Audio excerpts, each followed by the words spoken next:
प्रिय विद्यार्थियों,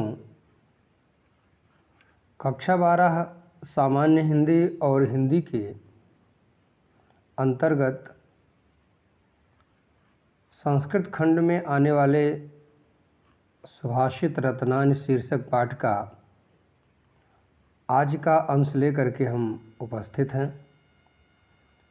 आप सबसे निवेदन है कि आप अपने चैनल संस्कृत श्रावण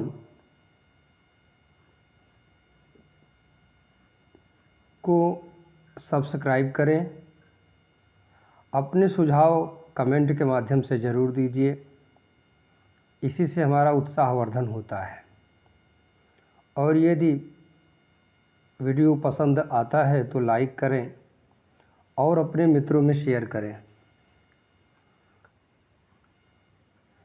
पिछले वीडियो में हमने इस पाठ के श्लोक संख्या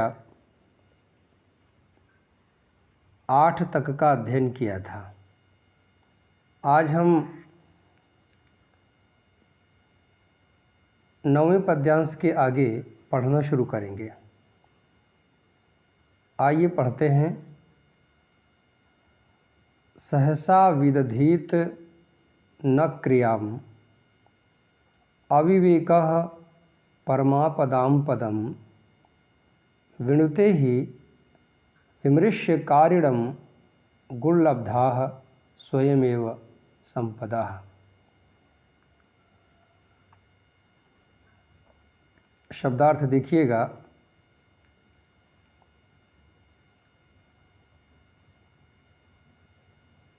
सहसा अचानक, विदधीत करना चाहिए, ना नहीं, क्रियाम किसी कार्य को, अविवेकः विवेकहीनता अर्थात सोच विचार न करने की आदत, यानी कि जल्दबाजी। परमापदाम परम किसी बड़ी, आपदाम विपत्ति का, पदम स्थान होता है। विनुते चुन लेती है, ही निश्चित रूप में, विमृश्य सोच विचार कर, कारिणम कार्य करने वाले व्यक्ति को, यानी कि जो व्यक्ति सोच विचार कर कार्य करता है उसको विनुते चुन लेती हैं, ही निश्चित रूप में, गुण लुब्धाः गुणों पर प्रसन्न होने वाली, गुणों पर लुब्ध हो जाने वाली, स्वयमेव स्वयं ही, संपदा संपत्तियाँ। ध्यान दीजिएगा।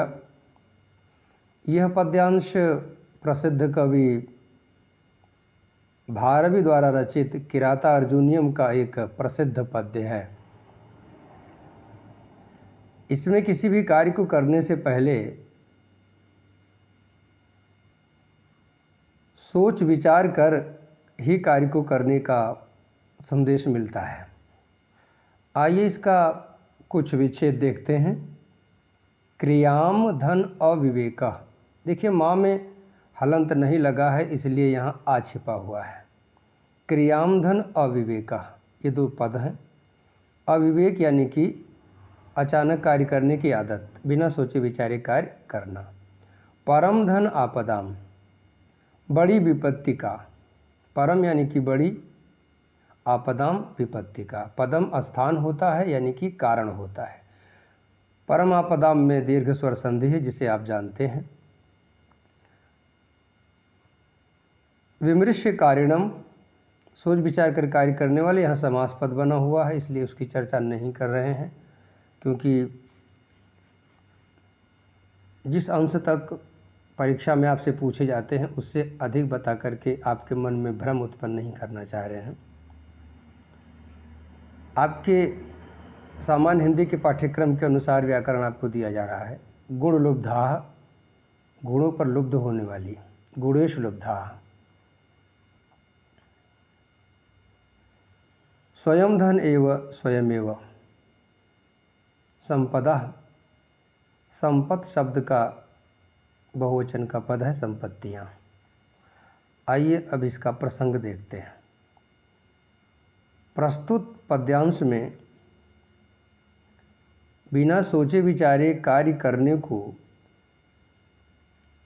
मूर्खता बताते हुए सोच विचार कर कार्य करने का लाभ बताया गया है। हिंदी अनुवाद। अचानक कोई कार्य नहीं करना चाहिए।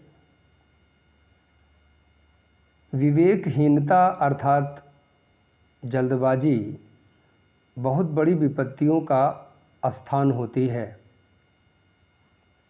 निश्चित रूप में गुणों पर लुब्ध होने वाली संपत्तियां सोच विचार कर कार्य करने वाले व्यक्ति को स्वयं चुन लेती हैं।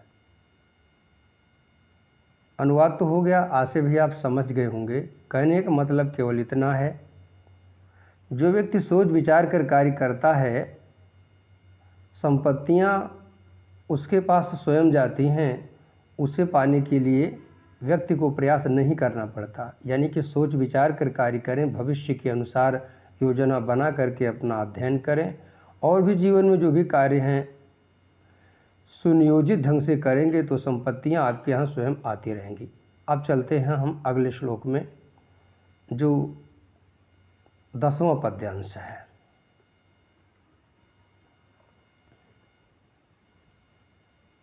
आइए वाचन करते हैं। वज्रादपि कठोराणि मृदूनि कुसुमादपि लोकोत्तराणां चेतांसि को नु विज्ञातुम अर्हति। ध्यान दीजिएगा, यह संस्कृत के प्रसिद्ध नाटक उत्तर रामचरितम का पद्य है। इसको लिखा है भवभूति ने। जिसकी हमें जानकारी होती है वो हम आपको बताते रहेंगे। वैसे आप सबको ये सब याद करना नहीं है, आपको शब्दार्थ, प्रसंग और अनुवाद लिखना है। यदि आप ये जानकारियाँ भी लिखते हैं तो जितनी ही अधिक सामग्री आप प्रस्तुत करेंगे उतना ही आपके अनुवाद का वजन बढ़ता है। तो देखिए, वज्राद अपि, विच्छेद करेंगे, वज्रात अपि, वज्र से भी, कठोराणि कठोर, मृदूनि कोमल, कुसुमात अपि, पुष्प से भी। कुसुमात धन अपि, यहाँ भी वही बात है, फूलों से भी अधिक। लोकोत्तराणाम, लोकोत्तर अर्थात महापुरुषों के चेतांसी, मन को यानी हृदय को नु, विच्छेद करेंगे बनेगा कह नु। कह माने कौन, नु माने भला। कोनु का अर्थ हुआ भला कौन। विज्ञातुम जानने में, अर्हति समर्थ है। आइए इसका संधित विच्छेद देखते हैं। वज्रात धन अपि, वज्र से भी, यहाँ पे जस तो व्यंजन संधि की गई है। और कुसुमात धन अपि, यहाँ भी वही जस तो नामक व्यंजन संधि की गई है। विज्ञातुम धन अर्हति, यहाँ पर कोई विशेष संधि नहीं है, शब्दों का योग है। और विच्छेद इसलिए दे रहे हैं जिससे कि छिपे हुए शब्द को समझ सकें। विज्ञातुम धन अर्हति, जानने में समर्थ है या जानने के योग्य है। प्रसंग देखिए। प्रस्तुत अवतरण में महापुरुषों में पाई जाने वाली असाधारण विशेषताओं का वर्णन किया गया है। हिंदी अनुवाद। वज्र से भी कठोर और पुष्प से भी अधिक कोमल महापुरुषों के हृदय को जानने में भला कौन समर्थ है, अर्थात कोई नहीं। अनुवाद तो आप समझ गए हैं, लेकिन इसका आशय समझिए। महापुरुष लोग परिस्थितियों के अनुरूप जैसा उचित होता है, औचित्य के अनुसार कभी कभी वज्र से भी अधिक कठोर बन जाते हैं और कभी कभी पुष्पों से भी अधिक सुकोमल बनकर प्रेम और मानवता दिखाते हैं। ये सीता परित्याग और पुनः सीता के बारे में राम की सोच को यहाँ दिखाया गया है। व्यापक व्याख्या हम नहीं कर रहे हैं। हिंदी अनुवाद एक बार फिर देख लीजिए। वज्र से भी अधिक कठोर और पुष्प से भी अधिक सुकोमल महापुरुषों के चरित्र को, अर्थात महापुरुषों के हृदय को जानने में भला कौन समर्थ है। आइए अगला श्लोक देखते हैं। ये भी भर्तृहरि का जो इसके पहले हमने चर्चा किया था, नित्य शतक नामक एक ग्रंथ था, यह पद्य भी वहीं से लिया गया है। आइए इसका वाचन करते हैं। प्रीणाति यः सुचरितैः पितरं सपुत्रो यद भर्तुरेव हितमिच्छति तत् कलत्रं तन्मित्रम् आपदि सुखे च समक्रियं यद एतत्त्रयं जगति पुण्यकृतो लभन्ते।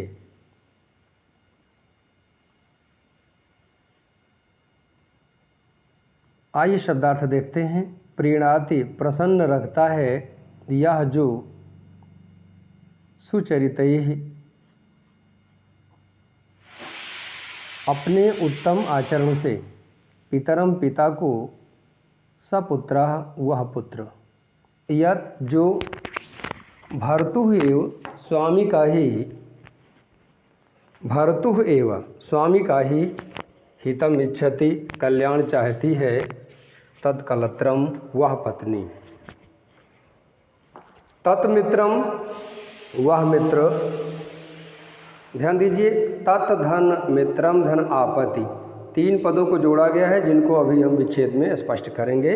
तो तत् वह मित्रम मित्र, आपदि विपत्ति में, सुखे सुख में, चा और समक्रियम एक जैसा व्यवहार करने वाला, यत जो, एतत्त्रयम इन तीनों को, अर्थात श्रेष्ठ पुत्र, श्रेष्ठ मित्र और आदर्श पत्नी, इन तीनों को जगत के संसार में पुण्यकृतः पुण्य करने वाले लोग ही लभन्ते प्राप्त करते हैं।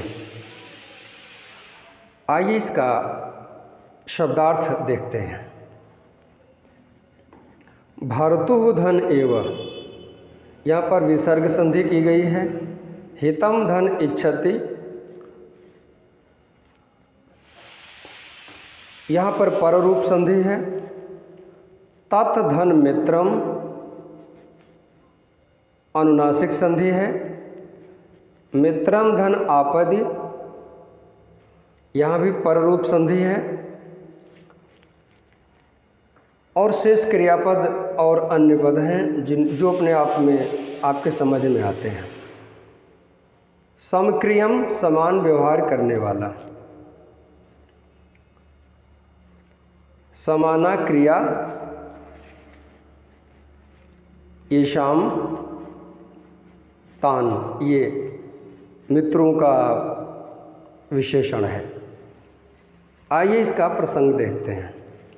प्रस्तुत पद्यांश में श्रेष्ठ पुत्र श्रेष्ठ मित्र और आदर्श पत्नी की प्राप्ति को उत्तम पुण्य का फल बताया गया है। हिंदी अनुवाद। जो अपने आदर्श चरित्र से पिता को प्रसन्न करता है वह पुत्र, जो पति का ही कल्याण चाहती है वह पत्नी, जो सुख और विपत्ति में एक जैसा व्यवहार करता है वह मित्र। संसार में इन तीनों को पुण्य करने वाले लोग ही प्राप्त करते हैं। अर्थात इस प्रकार के पुत्र, मित्र और पत्नी की प्राप्ति श्रेष्ठ पुण्य से ही हो सकती है। विद्यार्थियों, आज यहीं तक। शुभम भूयात्।